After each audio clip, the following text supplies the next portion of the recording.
ಪರಮ ಪೂಜ್ಯ ಸ್ವಯಂ ಜ್ಯೋತಿ ಲಿಂಗೈಕ್ಯ ಶ್ರೀ ಸಿದ್ದೇಶ್ವರ ಶ್ರೀಗಳು ರುದ್ನೂರು, ಪೂಜ್ಯ ಶ್ರೀ ಜಗದ್ಗುರು ಲಿಂಗೈಕ್ಯ ಡಾಕ್ಟರ್ ಸಿದ್ಧಲಿಂಗ ಮಹಾಸ್ವಾಮಿಗಳು ಯಡೆಯೂರು ಇವರ ದಿವ್ಯ ಆಶೀರ್ವಾದದೊಂದಿಗೆ ಶ್ರೀ ತೋಂಟದ ಸಿದ್ದೇಶ್ವರ ಮಠ ರುದ್ನೂರಿನ ನೂತನ ಉತ್ತರಾಧಿಕಾರಿಯಾಗಿ ನೂತನ ಪೂಜ್ಯ ಶ್ರೀ ಚನ್ನಮಲ್ಲಿಕಾರ್ಜುನ ದೇವರ ಪುರಪ್ರವೇಶ ಕಾರ್ಯಕ್ರಮ ಜರುಗಿತು. ಕಾರ್ಯಕ್ರಮದಲ್ಲಿ ಪುರಪ್ರವೇಶದ ಸ್ವಾಮೀಜಿಗಳಿಗೆ ಅದ್ದೂರಿ ಮೆರವಣಿಗೆ ಮೂಲಕವಾಗಿ ಸ್ವಾಗತಿಸಲಾಯಿತು.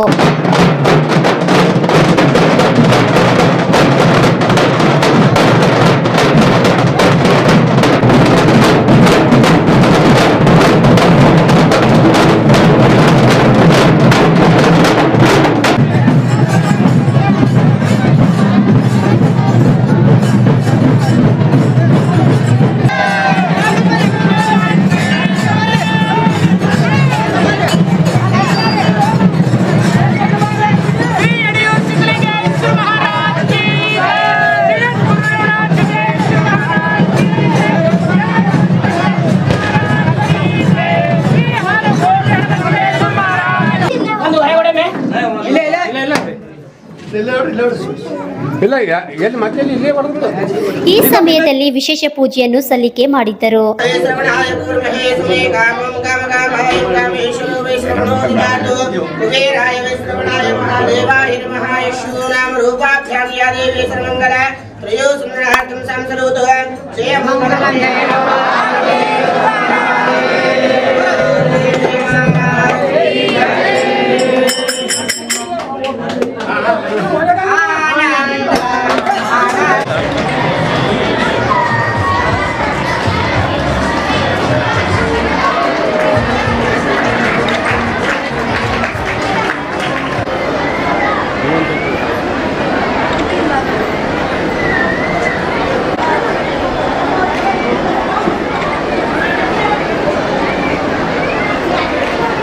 ಈ ಸಮಯದಲ್ಲಿ ಭಾಗವಹಿಸಿದ ಅನೇಕ ಶ್ರೀಗಳು ಕಾರ್ಯಕ್ರಮ ಉದ್ದೇಶಿಸಿ ಮಾತನಾಡಿದರು.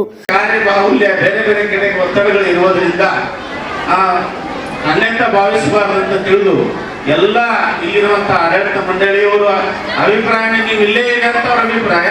ನಾವು ಸೇಡಮ್ಮ ಬೇರೆ ಬೇರೆ ಕಡೆ ಕಾರ್ಯಕ್ರಮಗಳು ಇರುವುದನ್ನ ನಾವು ಹೋಗ್ತಾ ಇದ್ದೀನಿ. ಒಬ್ಬರು ಸೂಕ್ತವಾದಂತ ಮರಿಯನ್ನ ನೋಡಿ ನಾನು ನೋಡ್ತೀನಿ, ಯಾರು ಬರ್ತಾರೆ ಅವ್ರು ಬಂದವರು ಮತ್ತೆ ಒಳ್ಳೆ ರೀತಿ ಬೆಳೆಸ್ಕೊಂಡು ಹೋಗ್ತಾರೆ ಅಂತ ಪ್ರೀತಿ ವಾತ್ಸಲ್ಯದ ಮುಖಾಂತರ ಮಾತುಕತೆಗಳನ್ನು ಮುಗಿಸಿಕೊಂಡು ಇವತ್ತು ನಮ್ಮ ಆತ್ಮೀಯರಾಗಿರುವಂತ ಚನ್ನಮಲ್ಲಿಕಾರ್ಜುನ ದೇವರು ನೂತನ ಉತ್ತರಾಧಿಕಾರಿಗಳಾಗಿ ಬಂದಿದ್ದಾರೆ. ನಮಗೆ ಏನು ಸಹಕಾರ ಸಹಯೋಗವನ್ನು ಕೊಟ್ಟಿದ್ದೀರೋ ಎಲ್ಲಾ ಸದ್ಭಕ್ತರು ಆ ಸಹಕಾರ ಸಹಯೋಗವನ್ನು ಇನ್ನು ಹೆಚ್ಚಿನ ರೀತಿಯಲ್ಲಿ ತಾವುಗಳು ಎಲ್ಲರೂ ಕೊಡಬೇಕೆನ್ನುವಂತ ಮಾತುಗಳನ್ನು ಹೇಳ್ತಾ ನನ್ನ ಮಾತುಗಳಿಗೆ ವಿರಾಮ ಇಡ್ತೇನೆ. ಸರ್ವರಿಗೂ ಶರಣಾರ್ಥಿ.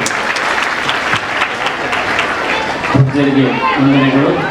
ಈಗ ನಮ್ಮ ಮಠಕ್ಕೆ ಪುಣ್ಯ ಸೌಭಾಗ್ಯ ಅಂತೇಳಿ ಸಂದರ್ಭದಲ್ಲಿ ಭಾವಿಸಿಕೊಂಡು ಗದಗಿನ ತೋಟದ ಸಿದ್ದರಾಮ ಮಹಾಸ್ವಾಮೀಜಿಯವರ ಏನು ಮಾರ್ಗದರ್ಶನ, ಅವರ ಆದರ್ಶವನ್ನು, ಅವರ ಆಶೀರ್ವಾದವನ್ನು ಸದಾ ಕಾಲ ವಹಿಸುತ್ತಾ ಅವರು ಹೇಗೆ ಮಾರ್ಗದರ್ಶನ ಮಾಡ್ತಾರೋ ಅದೇ ರೀತಿ ನಾನು ನಡೀತೀನಿ ಎನ್ನುವಂಥ ಮಾತನ್ನು ಈ ಸಂದರ್ಭದೊಳಗೆ ಹೇಳಿ ಮತ್ತೊಮ್ಮೆ ಏನು ಬೆಳಗಿನ ಜಾವ ಮಳೆರೆ ಎಷ್ಟು ನಿಮ್ಮ ಭಕ್ತಿಗೆ, ನಿಮ್ಮ ಪ್ರೀತಿಗೆ, ನಿಮ್ಮ ಸಂಭ್ರಮಕ್ಕೆ ಒಂದು ನಿಸರ್ಗ ಕೂಡ ಮಳೆರೆ ಕೂಡ ಸಾಥ್ ಕೊಡಿತು ಅನ್ನುವಂಥದ್ದು ಇಲ್ಲಿ ಸಾಕ್ಷಿ ಆಯಿತು.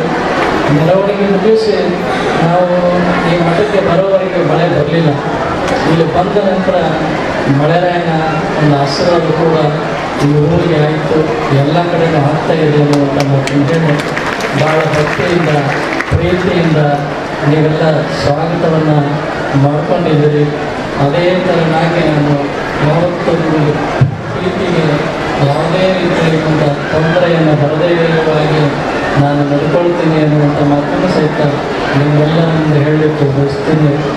ಮತ್ತೊಮ್ಮೆ ನಿಮ್ಮೆಲ್ಲರಿಗೂ ಆತ್ಮೀಯತೆಯಿಂದ ಅನ್ಯೋನ್ಯತೆಯಿಂದ ಇರಬೇಕು. ಈಗ ಒಂದು ಉತ್ತರಾಧಿಕಾರಿ ಮಾಡಿ ಅವ್ರನ್ನ ಮಠದಾಗ ಸೇರಿಸಿ ಎಲ್ಲ ಮನೆಗೆ ಹೋಗಿಬಿಟ್ರೆ ಅಂದ್ರೆ ಪಾಪ ಏನ್ ಮಾಡ್ಬೇಕು ಈ ಅಡಿಯೊಳಗ ನೀವೆಲ್ಲ ನಿರಂತರವಾಗಿ ಅವರ ಜೊತೆಗೆ ಸಂಪರ್ಕದಲ್ಲಿದ್ದು ಅವರ ಕಷ್ಟ ಸುಖ ಎಲ್ಲ ನಮ್ಮ ಕಷ್ಟ ಸುಖ ಅಂತ ನೀವು ತಿಳ್ಕೊಂಡು ಕೆಲಸ ಮಾಡಿದ್ರೆ ಅವರಿಗೆ ಸಂತೋಷ ಅನಿಸ್ತದೆ. ಇನ್ನಷ್ಟು ಸಾಮಾಜಿಕ ಸೇವಾ ಕಾರ್ಯಗಳನ್ನ ಮಾಡಿಕೊಂಡು ಹೋಗುವುದಕ್ಕೆ ಅವರಿಗೆ ಅನುಕೂಲ ಆಗ್ತದೆ. ನೀವು ನಿಮ್ಮ ಮನೆಗೆ ಸೇರಿಬಿಟ್ರಿ ಅವರೊಬ್ಬರೇ ಉಳ್ಕೊಂಡ್ರೆ ನಾನು ಎಲ್ಲಿ ತಂದು ಹಾಕಿದ್ರಪ್ಪ ಅನ್ನುವಂಥ ಒಂದು ಭಾವನೆ ಅವರಿಗೆ ಬರಬಾರ್ದು. ಖಂಡಿತ ಸ್ವಾಮಿಗಳಂದ್ರೆ, ಮಠದ ಸ್ವಾಮಿಗಳಂದ್ರೆ ನಿಮ್ಮ ಮನೆ ಮಗ ಅಂತ ನೀವು ತಿಳ್ಕೋಬೇಕು. ಅಷ್ಟು ಅಖಂಡವಾಗಿರುವಂತ ಸಂಬಂಧ ಭಕ್ತರಲ್ಲಿರಬೇಕು. ಯಾಕಂದ್ರೆ ಸ್ವಾಮಿಗಳು ತಮ್ಮ ಪೂರ್ವಾಶ್ರಮದ ತಂದೆ ತಾಯಿಗಳನ್ನು ಬಿಟ್ಟು ನಿಮ್ಮ ಗುಡಿಗೆ ಬಂದಿರ್ತಾರೆ. ಅವರನ್ನ ಸಂರಕ್ಷಣೆ ಮಾಡುವಂತ ಒಂದು ಜವಾಬ್ದಾರಿ ನಿಮ್ಮದು. ಅದಕ್ಕೆ ನಮ್ಮ ಸ್ವಾಮಿಗಳಂದ್ರೆ ಭಕ್ತರ ಮಕ್ಕಳು ಅಂತ ಹೇಳ್ತಾರೆ. ಸ್ವಾಮಿಗಳಿಗೆ ಏನ್ ಹೇಳ್ತಾರೆ?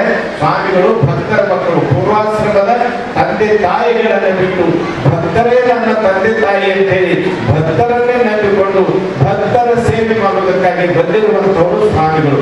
ಹಾಗಾಗಿ ಭಕ್ತರಾಗಿರುವಂತವರು ಸ್ವಾಮಿಗಳನ್ನ ಒಳ್ಳೆಯ ರೀತಿಯಿಂದ ನೋಡ್ಕೋಬೇಕು, ಮಗನ ಹಾಗೆ ನೋಡ್ಕೋಬೇಕು.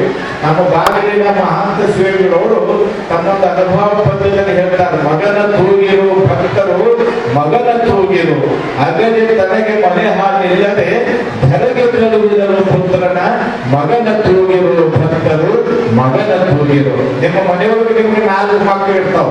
ಈ ಮಠದಾಗಿರೋ ಸ್ವಾಮಿಗಳು ಒಬ್ಬ 5ನೇ ಮಗ ಅಂತ ನೀವು ತಿಳ್ಕೊಂಡು ಅವರನ್ನ ಒಳ್ಳೆ ರೀತಿಯಿಂದ ನೋಡ್ಕೊಂಡು ಹೋದ್ರೆ ಸಮಾಜ ಸುಸ್ಥಿರವಾಗಿರ್ತದೆ.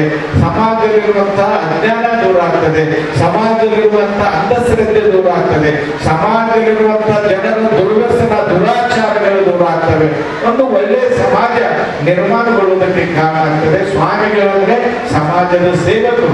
ಸಮಾಜದಲ್ಲಿರುವಂತಹ ಲೋಪ ದೋಷಗಳನ್ನು ತಿದ್ದಿ ಸಮಾಜವನ್ನ ಸರಿಪಡಿಸುವಂತ, ಸಮಾಜಕ್ಕೆ ಮಾರ್ಗದರ್ಶನ ಮಾಡುವಂತ ಒಂದು ಶಕ್ತಿ ಅದು ಸ್ವಾಮಿಗಳಿಗಿರ್ತದೆ. ಅದಕ್ಕೆ ಅವರು ನಾವು ಗುರುಗಳು ಅಂತ ಹೇಳಿ ಗೌರವಿಸ್ತೇವೆ. ಮಠದ ಸ್ವಾಮಿಗಳಂದ್ರೆ ಗುರುಗಳು. ಗುರುಗಳಂದ್ರೆ ಸಮಾಜದ ಮಾರ್ಗದರ್ಶಕರು.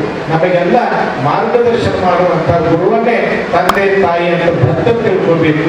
ಭಕ್ತರೇ ತಂದೆ ತಾಯಿ ಅಂತ ಹೇಳಿ ಸ್ವಾಮಿಗಳಾದವರು ತಿಳ್ಕೊಳ್ಬೇಕು. ಈ ಒಂದು ಅನ್ಯೋನ್ಯವಾಗಿರುವಂತ ಸಂಬಂಧ ಮುಂದುವರೆದ್ರೆ ಖಂಡಿತವಾಗಿಯೂ ನಮ್ಮ ರುದ್ರೂರಿನ ತೋಟದಾರ ಸಿದ್ದೇಶ್ವರ ಮಠ ಅದು ಬಹಳ ಯಶಸ್ವಿಯಾಗಿ ಕಾರ್ಯವನ್ನು ನಿರ್ವಹಿಸುತ್ತದೆ.